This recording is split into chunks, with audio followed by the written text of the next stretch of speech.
The first indication that the Clarke mansion was about to lose its delicate balance came not through shouting, nor through the usual stiff disagreements whispered behind parlor doors, but through the quiet arrival of a single letter.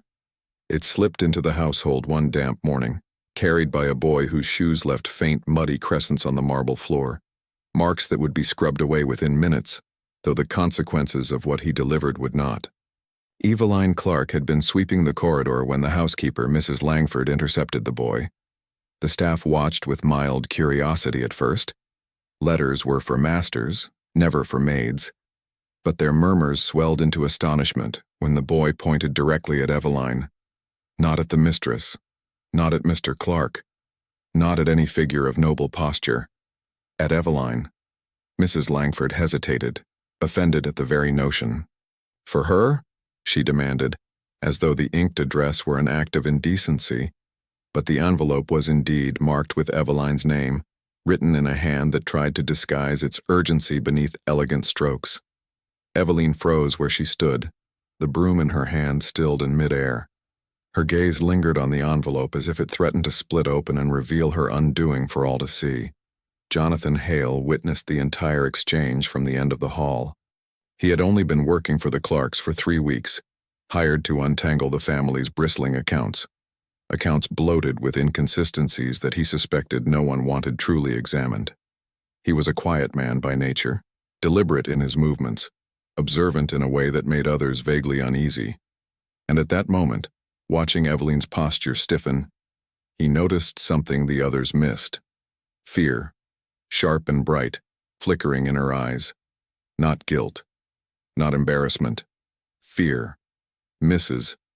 Langford tossed the envelope at Eveline as though unwilling to touch it longer than necessary. Be quick about whatever nonsense this is, she snapped, and don't let Madame Clarke see it. Because, of course, Madame Clarke despised anomalies. She detested unpredictability in her household, and Eveline had always been, in her eyes, an uncomfortably silent presence, a girl who moved through rooms as though carrying shadows on her back. Eveline murmured a thank you, though her voice barely rose above the hush of the corridor. She clutched the letter against her apron and retreated toward the servants' staircase. Jonathan followed moments later, more out of instinct than intention. He told himself he was merely heading to the study to continue his work, yet his steps echoed faintly behind hers. When he reached the narrow stairwell, he caught a glimpse of her turning a corner, her figure a small, tense silhouette against the dim lantern glow. Upstairs, the household buzzed with speculation. Rumors multiplied quickly in Philadelphia's upper homes. They spread through kitchens, across market stalls, down the polished avenues where women exchanged secrets beneath lace parasols. Eveline had already been the subject of a dozen such murmurs long before the letter arrived. Some believed she was a foreigner hiding a forbidden heritage. Others whispered she had once belonged to a household in Virginia that vanished under suspicious circumstances. There were darker rumors still, spoken only when candles were low. Jonathan, admittedly, had not cared for any of these stories. He worked with numbers, not gossip, but the look he had seen on Eveline's face unsettled him. It clung to him as he entered the study. He spread open the Clarke ledgers across the desk. Rows of figures stared back at him, neat yet wrong. Money entering the household that had no clear source. Payments disappearing into unnamed hands. A name scratched out so thoroughly it had torn the parchment beneath. Someone wanted parts of the family's past erased. And somewhere in the house, Eveline held a letter that someone had risked much to send. The study door creaked open. Jonathan looked up, expecting a servant. Instead, Madame Clarke herself glided inside, her gown a stiff cascade of pale silk. Her eyes swept across the room, sharp as glass. You saw the commotion downstairs? She asked. Jonathan answered cautiously. A letter, madam. Delivered to Eveline. Madame Clarke's expression tightened almost imperceptibly. There is no reason for a maid to receive correspondence. Whatever you saw, consider it irrelevant. But her tone betrayed her. She was unsettled. The mistress nodded curtly and departed, leaving behind the faint scent of lavender and cold disapproval. Jonathan stared after her. Irrelevant. Yet she too feared what the letter might contain. Evening settled over the mansion like a heavy drape. The servants retired to their quarters and Jonathan closed the ledgers, though his mind kept returning to Eveline's face.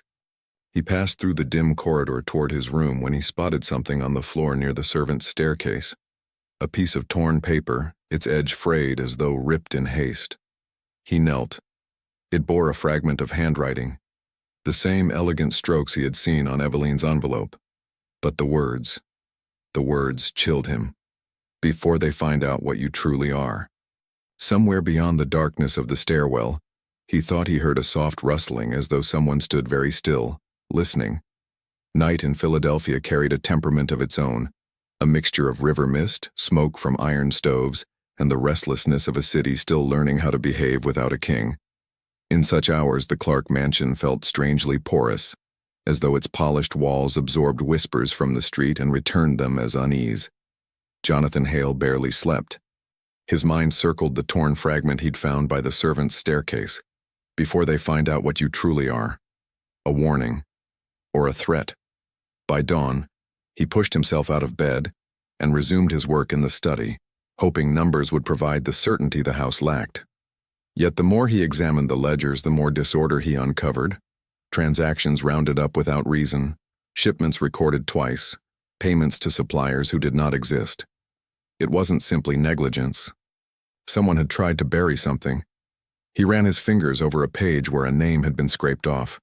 The parchment was rough, scarred.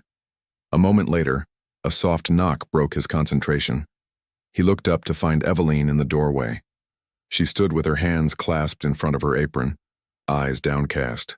But there was a new tension about her, something brittle in the quiet line of her shoulders. Jonathan realized she must have been awake most of the night too. I wanted to thank you, she murmured, though her voice trembled. For not mentioning the letter. Jonathan set aside the ledger. It wasn't my place to speak of it. Eveline hesitated before stepping inside, closing the door with careful restraint. Mrs. Langford is asking questions. Madam Clarke as well. I don't know what they think the letter means, but whatever it is, it's making things worse. He studied her more closely. There were faint shadows under her eyes and a small cut near her thumb, the kind of wound one might get from ripping open something in great haste. If you're in danger, Jonathan said softly, you should tell someone you trust. A hollow laugh escaped her. There is no one here I can trust. Her words lingered in the air, brittle as winter frost. Outside the window, morning carriages rolled along Chestnut Street, their wheels cracking through the thin layer of ice. But inside the study the world felt suspended. Jonathan leaned forward. The note I found, she stiffened instantly. You found part of it? He nodded. It was torn. I only saw a few words. Then you know, she whispered, her voice almost breaking. Someone wants me to disappear. Before Jonathan could ask more, hurried footsteps sounded in the hall. Eveline moved away from the desk, reclaiming the rigid posture expected of her. The study door swung open, and Mr. Clarke entered, a tall, broad man, his presence as heavy as the cigar smoke that clung to him. Mr. Hale, he barked, walk with me. Jonathan followed him into the corridor, but could feel Eveline's gaze on his back even after the door closed. They strode through the parlor, its mantel crowded with silver trinkets amassed from European trips. Mr. Clarke stopped before a large map of the eastern states pinned to the wall. I'm told you've been reviewing the older accounts as well, the patriarch said, his tone deceptively calm. I was checking for inconsistencies, sir, Jonathan replied. Mr. Clarke's eyes flicked toward him, cold and sharp. Your job is to ensure the present book's balance. The past is of no concern. Jonathan felt the warning beneath the words. Of course. But when Mr. Clarke stepped closer, lowering his voice, the menace became unmistakable. Philadelphia is a city that thrives when men mind their boundaries, Mr. Hale. Do be sure not to cross any. Jonathan left the parlor with the man's words echoing through him. He returned to the study later, only to find the ledgers he had been examining rearranged, the scraped page missing entirely. Someone had come while he was gone. The rest of the day unfolded with a strange tension threading through the household. Servants moved quickly, speaking less than usual. Eveline avoided the main corridors and slipped through back passages as though afraid of being cornered. More than once, Jonathan saw Madame Clarke watching her with a thin, calculating expression. After supper, Jonathan stepped outside to clear his mind. The winter air bit at his skin as he crossed the side garden. The city clattered faintly beyond the iron gates, wagon wheels, distant voices, the occasional call of a night vendor. A flicker of movement drew his eyes to the far corner of the garden. Someone stood outside the gate, a man partially hidden by the bare branches of an elm, wearing a long coat and broad hat. He was still, too still, as if he had been waiting for hours. And though the distance was considerable, Jonathan could swear the man was watching the mansion with an unmistakable focus. Not on the house as a whole, but on a particular window. Eveline's window. Jonathan's breath caught. The figure raised a hand, not in greeting but in warning, a slow, deliberate gesture, before disappearing into the fog rolling off the river. Jonathan stood frozen, unsure whether he had witnessed a message or a threat directed at anyone who dared look too closely. The following morning began with a sharp clang of silverware striking the dining table, a sound that carried through the first floor like a strike of warning. Madame Clarke was displeased. Jonathan heard the echo while crossing the corridor. Inside the dining room, servants moved with nervous haste, setting breakfast under her scrutiny. Eveline was among them, her movements careful, almost invisible. Yet Jonathan noticed a trembling at her wrist, the slightest falter when she reached for a water carafe. Madame Clarke's voice cut the air. "Eveline, you will remain after breakfast." The room stiffened. No servant wanted to be requested by the mistress. The word was polite. The intention never was. Jonathan lowered his gaze, as though studying the carpet pattern, though he was watching everything. Madame Clarke's narrowed eyes, Mr. Clarke's indifference, Eveline's quiet dread. The entire house felt coiled like it had been waiting for this moment. He retreated to the study, attempting to focus on what remained of the ledgers. Much had vanished. Pages he remembered were gone, entries corrected in a different hand. The more he searched, the clearer it became that someone was erasing not just numbers, but history. A knock interrupted him. The door opened, and Eveline stepped inside. Her breath came shallow, her hands twisting in her apron. "She dismissed me," Eveline whispered. "Madame Clarke, she said my presence in this house may no longer be appropriate." Jonathan stood. "On what grounds?" "She claims the letter has brought unwelcome attention, that I may have ties to people of questionable standing." He felt heat rising in him, anger, sharp as flint. "That's absurd." Eveline gave a small, hollow laugh. "Rumor is enough in this house, truth is never consulted." She placed something on the desk, a small brass key, old and tarnished. Jonathan frowned. "What is this?" "Something I wasn't meant to find." Her voice trembled. "Last night, before I went to bed, someone had been in my room. They left this on my pillow." Jonathan picked it up, turning it between his fingers. The metal was cold, heavier than it looked. A faint engraving marked the side, initials nearly faded with time. C.C. Clarke. "What does it open?" he asked. "I don't know," she whispered. "But I believe they want me to find something, or to trap me in the attempt." Jonathan's pulse tightened. A key from the Clarke family, abandoned intentionally. A stranger outside the gate watching her window. A letter warning her of what she truly was. He looked back at Eveline. "Tell me the truth. Why would someone believe you're dangerous?" She hesitated. The kind of hesitation born of years spent swallowing the truth for survival. "My mother worked for a man in Virginia," she murmured. "A man tied to dealings that were never legal, even back then. I was a child when everything fell apart. There was a fire. People died. The house burned. But certain papers survived. Papers naming those involved in the trade that kept Philadelphia's wealthy families comfortable. My mother hid some of those papers before we fled." Jonathan's heart dropped. "And you think the Clarkes?" "I think they know I exist," Eveline said softly. "And that is enough." He stepped closer, lowering his voice. "Those papers, do you know where they are now?" "No," she said. "But I believe the key might lead to them." A sudden shout echoed from somewhere down the hall. Mrs. Langford's voice stern and sharp. Eveline flinched. "You should go," Jonathan whispered. "Quickly." She slipped out through the side door, disappearing into the tight servants' passage. Jonathan pocketed the key and returned to the ledgers, but his mind was elsewhere. Every detail, every oddity, now pointed to a single truth. The Clarks were entangled in something far darker than financial discrepancy.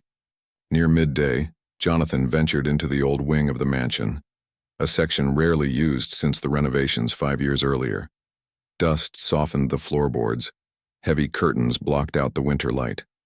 The air smelled faintly of mildew and forgotten secrets. He tested the first door. Locked. The second.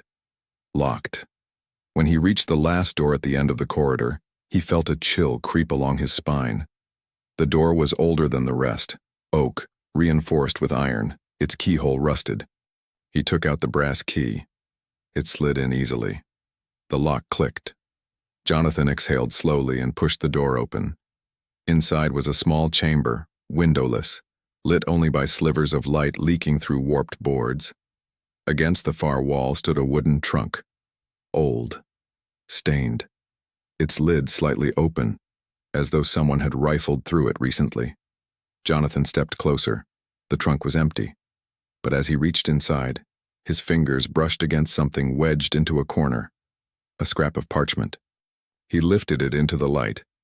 The handwriting was the same elegant script from Eveline's letter. "You are not the only one being watched." A sound drifted from the corridor. Soft, deliberate footsteps, stopping just at the threshold of the door. Jonathan froze. Someone was standing there, watching, not entering, waiting. The mansion felt different after Jonathan left the hidden chamber, heavier, as if the walls themselves had absorbed the truth he had uncovered. He closed the door quietly, forcing his breath into steadier rhythm, though his pulse hammered the way it might in the moment before a duel. Whoever had been standing in the hallway had slipped away without a sound, leaving behind only the echo of their presence. By the time Jonathan returned to the main corridor, the house had erupted into orchestrated commotion. Servants hurried back and forth carrying polished plates, replacing wilted flowers, brushing lint from tapestries. The faint scent of roasted duck drifted through the halls. A dinner was being prepared, one of Madame Clarke's carefully curated performances, meant to reassure Philadelphia society of the family's impeccable standing. Jonathan found Eveline in the back pantry folding linens. Her hands moved methodically, but her face was pale, almost ashen. "They're hosting a dinner tonight," she murmured before he could speak. "Guests from the Historical Society, officials from the Merchants' Committee, people who know the Clarks well and know what they prefer to keep buried." Jonathan lowered his voice. "Eveline, someone was inside that chamber before me. The chest was empty, but there was a message, another warning." She didn't pause her folding, but he saw her jaw tighten. "Then whatever they want, they're getting closer." He placed the brass key on the table between them. "You were right. This opened the room. Someone wanted you to find it." Eveline's breath trembled as she looked at the key. "I think they want me to panic, to make a mistake." Jonathan leaned toward her. "You're not alone in this." Her eyes lifted, wary, aching, grateful, a look he had no name for. But before she could speak, Mrs. Langford's shrill voice cut through the pantry. "Eveline, stop lingering. Madame Clarke needs you in the dining room. And do not disappoint her tonight." Eveline straightened instantly, smoothing her apron, smoothing her expression, smoothing her vulnerability. She slipped past Jonathan, leaving behind the faint scent of lavender soap and an unspoken truth hanging in the air. By early evening, the Clarke mansion glowed like an altar to wealth. Crystal decanters refracted candlelight. Velvet curtains framed the windows like ceremonial drapes. Guests arrived in heavy coats dusted with snow, their cheeks flushed from the cold, their voices sharp with political chatter. Madame Clarke floated among them, her smile stiff, her posture immaculate. Mr. Clarke stationed himself near the fireplace, puffing a cigar, his laughter too loud, too forced. Eveline moved among the guests with the perfect invisibility expected of her. but Jonathan watched her closely. She carried herself with precise obedience, but her eyes flicked toward exits, corners, shadowed alcoves. She was calculating escape routes. Dinner began with polished civility, toasts to commerce, to unity, to the promise of a growing nation.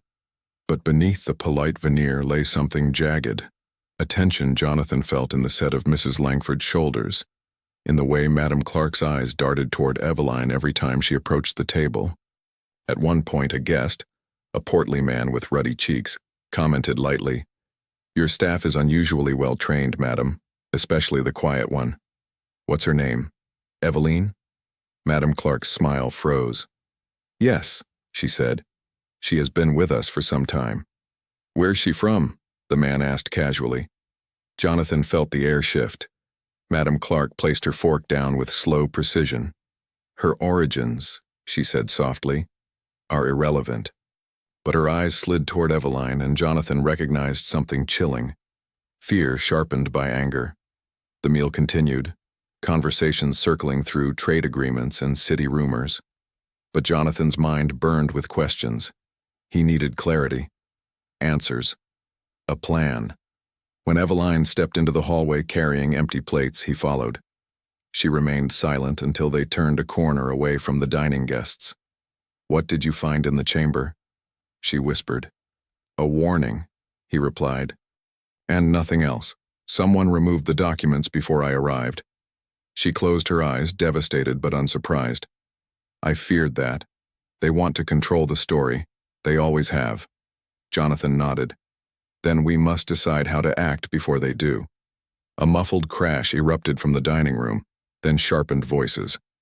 Jonathan and Eveline rushed back to find Madame Clarke standing, her face flushed, pointing at Eveline's empty place setting. "Where is she?" Madame Clarke demanded. "Mrs. Langford stammered. "She stepped out to fetch, to disappear," Madame Clarke snapped. "Just like her mother." The room fell silent. Guests exchanged startled glances. Jonathan felt every word carve itself into the wood of the table. Eveline trembled beside him, her breath stolen. Madame Clarke slowly turned and saw her. "Oh," she murmured, her tone softening into something far more dangerous. "There you are." She approached Eveline, step by step, until she stood inches away. "Tell me, dear," she whispered, loud enough for all to hear. "Have you finally remembered what we have been waiting to hear?" Eveline did not move. Jonathan stepped forward without thinking. But Madame Clarke's eyes snapped toward him, and in that glance he recognized the truth. She already knew what Eveline was hiding. What she wanted now was confession. Before Jonathan could speak, a sudden gust of winter wind slammed against the window panes, and a shadow outside moved. Tall, deliberate, watching. The same silhouette from the garden, only now, closer. The dining room had fallen into an unnatural stillness, the kind that settles when every person recognizes at the same time that the world inside these walls is no longer the same as it was moments before. The guests remained frozen in their seats, eyes bouncing between Madame Clarke, Eveline, Jonathan, and the shadow still lingering at the window, like a mark of fate. Mr. Clarke moved first, his chair scraping against the floor. "This spectacle ends now," he growled. "Jonathan Hale, you have overstepped. Eveline, return to your quarters." But the shadow outside shifted again, pausing deliberately, as though listening. Jonathan stepped forward, his voice low but unyielding. "You can order her around, sir, but you cannot unmake the truth." Madame Clarke's lips twitched, a smile sharpened by years of secrets. "Truth? Don't pretend you know anything about this family, Mr. Hale." Eveline's breath shuddered. "I know enough," Jonathan said. "Enough to see fear where you try to show control." The mistress straightened, her pearls catching the candlelight. She was never meant to stay in this house. Her presence was a mercy, one my husband should never have granted. Eveline flinched, and in that moment Jonathan felt something in him fracture. "Tell him," Madame Clarke continued softly. "Tell Mr. Hale why your mother fled Virginia. Tell him who she worked for." Eveline's voice trembled. "My mother served a man who traded in human lives. He supplied plantations, including yours." Her gaze lifted, hollow, but fierce. You profited from suffering, and she discovered the ledgers proving it. A gasp rippled through the guests. Jonathan felt the weight of the words settle like ash. Philadelphia liked to present itself as a city of ideals, of newly minted liberty, but beneath the veneer, its richest families were tethered to the same chains they publicly condemned. Madame Clarke did not deny it. Instead, she stepped closer to Eveline.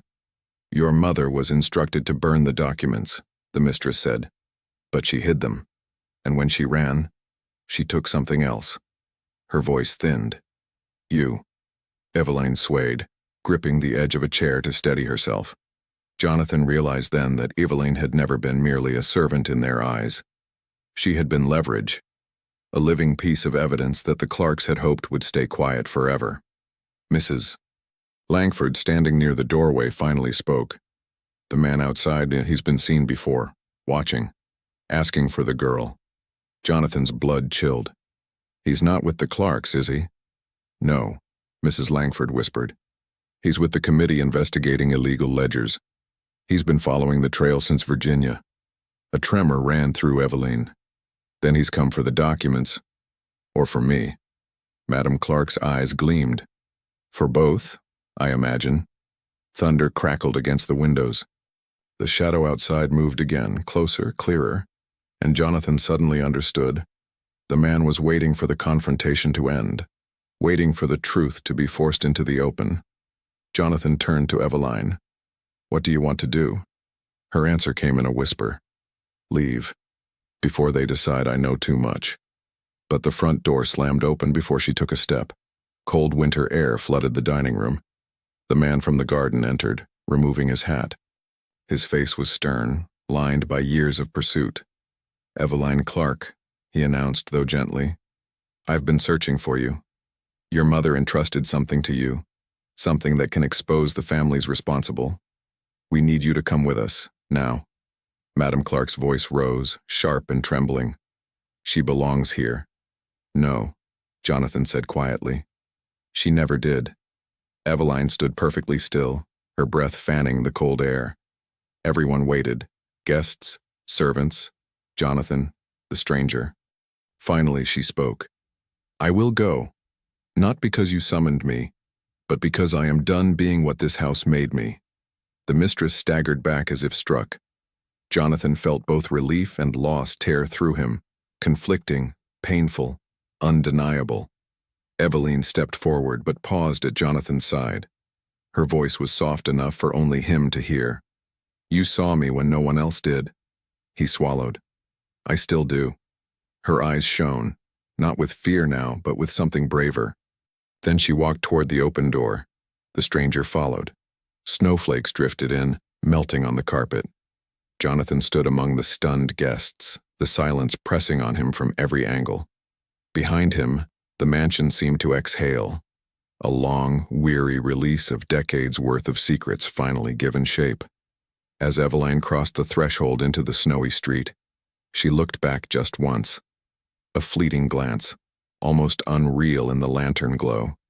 And in that moment, something shifted. Something unseen. Inside the mansion, somewhere deep within the old wing, a door creaked open. A different door. A door no one had touched. Not tonight. Not in years. If this story kept you hooked until the end, leave a comment telling us which moment shocked you the most in the hidden past of the Clarke family. Don't forget to subscribe for more intense stories like this one. Share the video and hit the like button to help the channel grow and bring you even more cinematic narratives.